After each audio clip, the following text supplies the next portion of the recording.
never stops. All right, come together. The answer lies in the heart of battle. King of Iron Fist Tournament. Mugen TV versus Corner. Welcome to the stage of history retold. Hey guys, it's MugenLord here, and I'm back again with another video, and we're going to follow up with some more Capcom news and details, because recently Yoshinori Ono has pretty much been interviewed at EGX, which is another gaming press event that was held about, I believe, a couple days ago or a week ago. And he's been asked quite a few questions. He been asked about Darkstalkers, in which I just covered a video recently about that.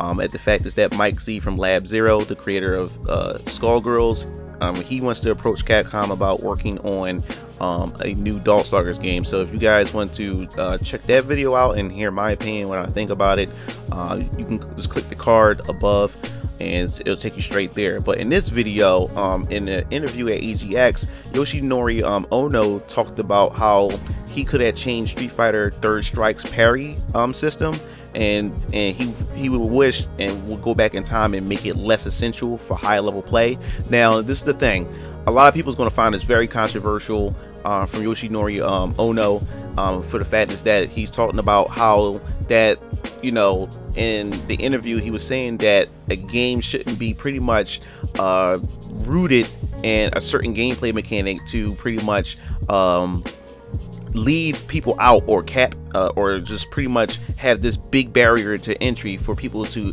to be able to play on a high competitive level. So he pretty much stated that it doesn't mean we think that the parry system was bad.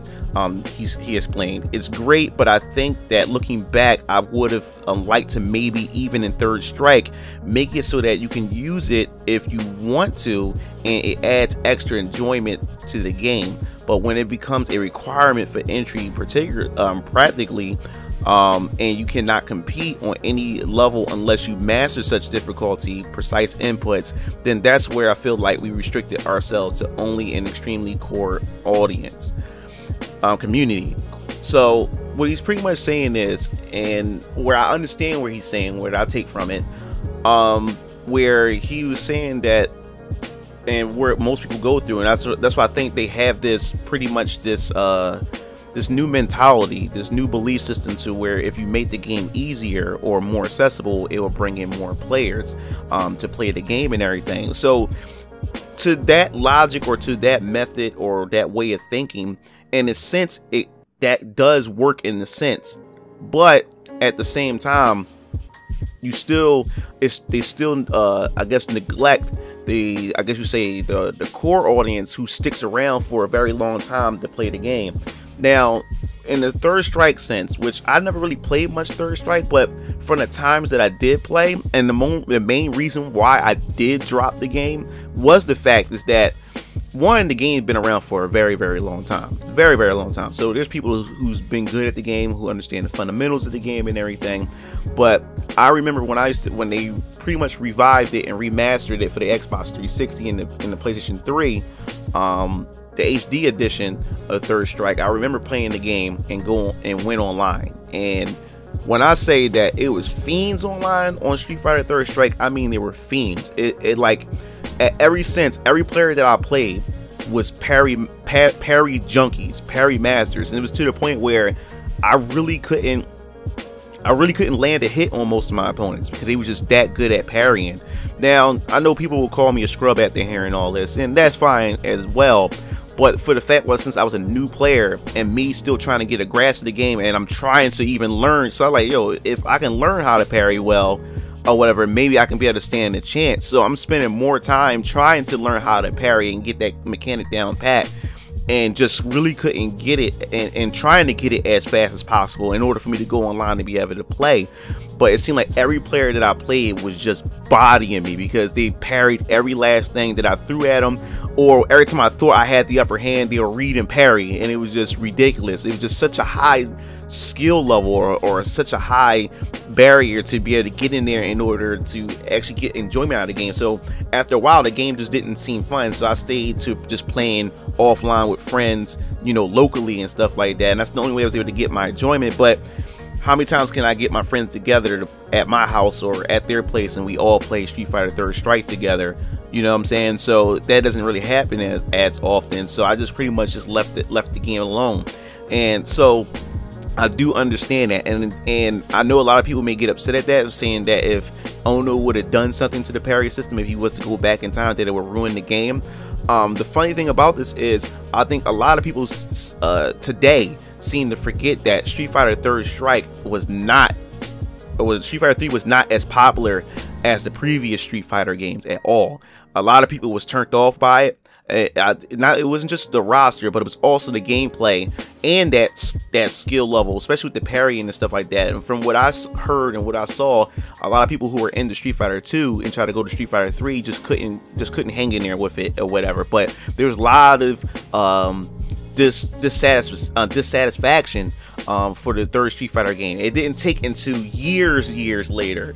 It didn't take into years later to the game finally receive the respect that it deserves, and I think that also had a lot to do with the hype, with the infamous Daigo parry, the whole Daigo versus Justin Wong. I think that also brought a lot of hype and a lot of fanfare and a lot of popularity. And to be honest, it was because of the Daigo parry that really brought my interest into the FGC and getting to know some of the FGC members and just this whole new environment of competitive play. Me finding that Daigo parry from Third Strike was the main thing that got me into all this with fighting games. So I think that's also had a lot to add to the popularity and the respect of Street Fighter Third Strike. But in the past, a lot of people seem to forget about the past, that Street Fighter Third Strike was not one of Capcom's most successful Street Fighter games, and only a small group of hardcore fans and competitors were the ones that stuck to that game and took that game to its highest potential. So I do understand what Ono is saying. He don't want a gameplay mechanic such as that requires so much precision and skill to be the only way for you to get enjoyment, or the only way for you to enter into that competitive type of environment and everything. So if he wanted to go back on and change that, that's something that he would change. Now I know there's a lot of people who would disagree with that, or maybe even disagree with what I'm saying, and that's fine. That's why I love making videos like this, especially when it comes to fighting games and something as controversial as this, the parry system. And I just think that ever since that happened, it seemed like these developers started having this motto, let's make our fighting games much more accessible. I just think that when it comes to accessibility in fighting games, I just think there's a certain degree of accessibility that should be implemented in fighting games. I don't think that, you know, just making the game completely accessible and with little to no depth to it is the right way to go. But I think if they play it right and just do it right, where you can get satisfied both groups, the hardcore and the casual, once you compete and get into the competitive aspect of these fighting games. It's similar to how DLC has a stigma when it comes to gaming. When you hear DLC, there's a lot of negativity that comes with it, but there are developers out there who balance out how DLC can be managed and how it can be implemented into a game. So that's how I also see accessibility in gameplay mechanics of fighting games. It can have a stigma to it if it's not done right, but if done right, I think it can definitely work out, and I think it can please both camps and everything. So I definitely want to hear your thoughts on this, about Yoshinori Ono's response and his, I guess, somewhat regrets of how he would have approached Street Fighter Third Strike if he was to go back in time. I definitely want to hear your thoughts on the parry mechanics. Do you think that the parry mechanics shouldn't have been like the core aspect in order for you to get into that high level play, or to get some type of enjoyment out of the game? I definitely want to hear your thoughts on accessibility in fighting games in general. Do you think do you think it works from I guess you could say from a development standpoint, in order to get people to play their game, purchase their product?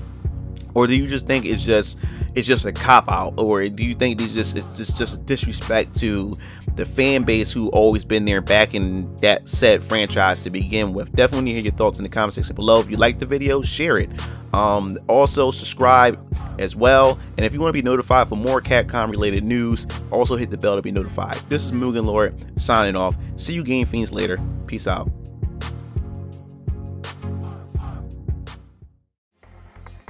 It looks like you reached the end of the video.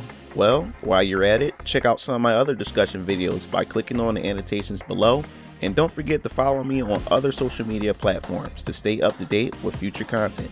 Signing off.